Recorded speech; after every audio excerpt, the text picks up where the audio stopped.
Yes, I can hear you. Oh, okay, wonderful, awesome. So this is welcome. This is the high school science open house session. What grade is your student going into? He is going into 9th grade. Okay, perfect. We have a lot of 9th graders today. All right, so my name is Miss Taylor. I am the honors biology and AP biology teacher here at RCSA. I've been teaching for 2 years here at RCSA. So we're just going to go through, all of our science classes that we have. I have Mr.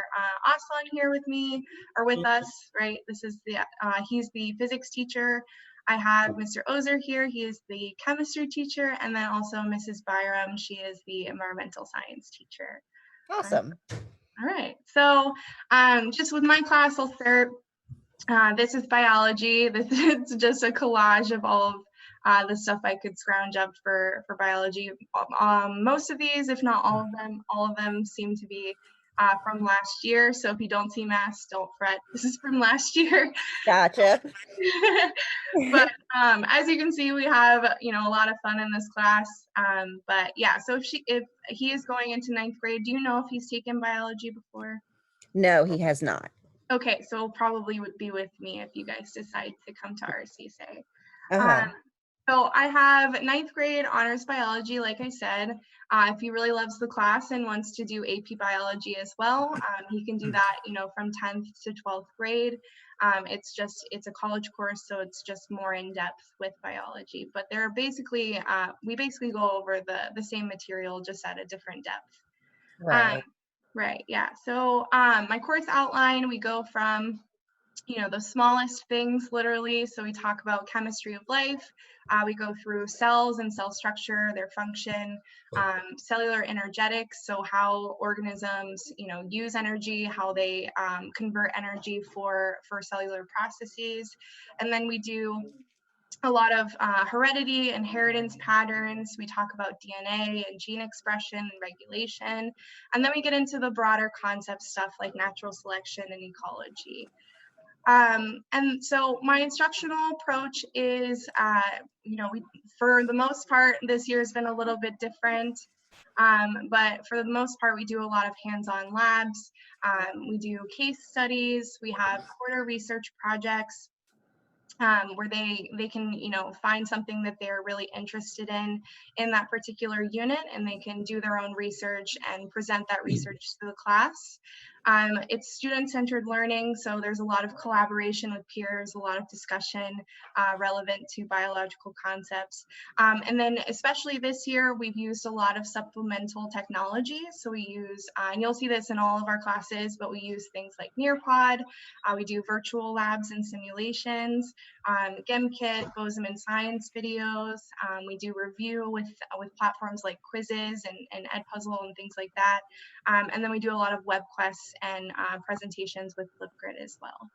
All right, so this is my class. And then we have physics. So I'm gonna hand it off to Mr. Aslan to talk about physics a little bit. So this will be after he takes 9th grade biology, but he can take it in any grade that he chooses. Okay, cool. Yeah. Hello, this is Mr. Aslan. I am from Turkey, and this is my 2nd year in RCSA in United States. As Ms. Taylor said, after biology, you can choose physics honors, and AP physics classes we are given here. Usually we start physics honors from grade 10 and 10 to the 12, and AP physics starting from 11, and senior students are taking AP physics. So physics honors class curriculum is determined by the Florida State. So we have Florida State standards, and we are using this conceptual physics as a curriculum book in our classes. And in AP Physics has its own curriculum, so we just follow that curriculum in our classes. We can change. And in Physics Honors, in our standards, we have these physics branches. Physics have some branches, and all the topics are related with this: mechanics, electricity, magnetism, thermodynamics, and waves.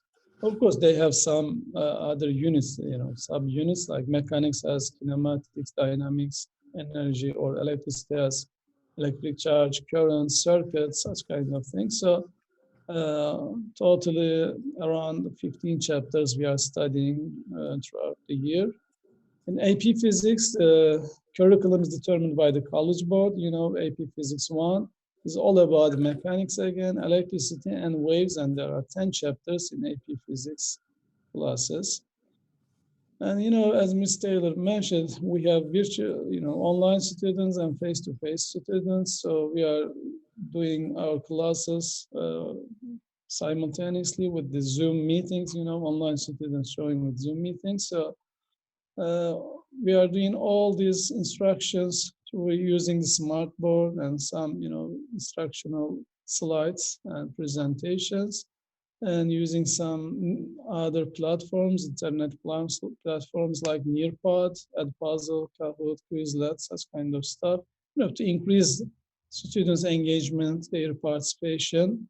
They are very useful tools for us. As you know, physics is not just a theoretical science, it is experimental science. So we are doing some experiments, not like the other years, previous years, but usually we are doing virtual labs experiments or using virtual simulations throughout our classes. Also hands-on activities, some demonstrations we do in the classes.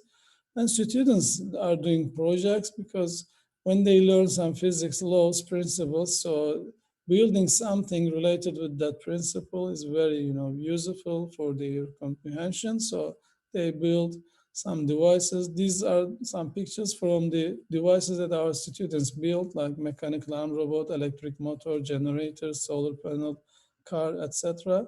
These are all built by our students. So these are all the application of physics laws. So we try to do, you know, more activities to, you know, apply these physics principles and laws and engage students more.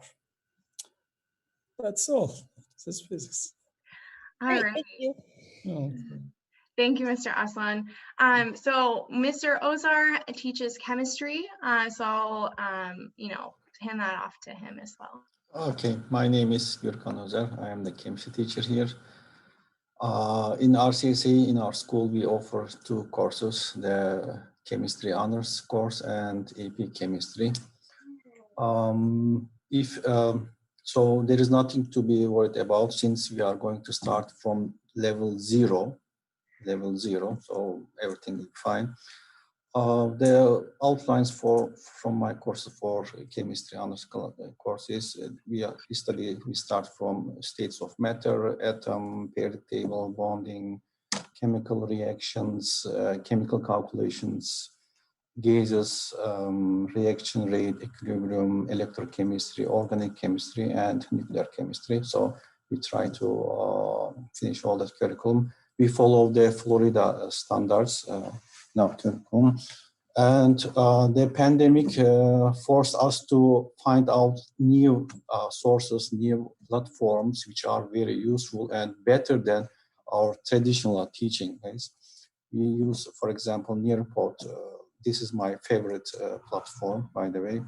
It allows to engage all students. All students are engaged at the same time, and I can track them on my screen at once. And Quiz.com that I use very often, Study Island, and I use also some virtual labs. And we have some hands-on lab activities. Of course, during the pandemic, we have some limitations, but we try to do our best. So you can see pictures from my lab, social distancing, providing lab CSI. I was thinking how it will be like. So yes, we made it, we did it. That's all. Thank you. All right, thank you, Mr. Ozar. And then lastly, we have Mrs. Byram. She teaches the environmental science course, which he can also, you know, choose after he takes biology and then probably chemistry in 10th grade. Awesome. Hi, my name is Aslı Bayram. I'm teaching environmental science course. My students are generally grade 10 and 11th grade, but I have also students at grade 9 and 12. So in environmental science course, in this course, students give environmental science course gives students opportunity to explore living and non-living relationship in the environmental world. And students will learn about various types of renewable and non-renewable resources, and of course, human positive and negative impact on the environment. Students will have opportunity to discuss the impact of human activity, and will learn sustainability, sustainable environment. Our lesson is like mainly discussion about scientific, about environmental problems, but we try to give students a scientific approach, discuss all the environmental problems in a scientific method, following the scientific method.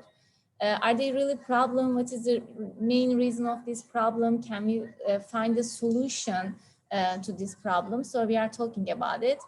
And grading, we have got different assessments, like standard-based assessment, we have tests and quiz.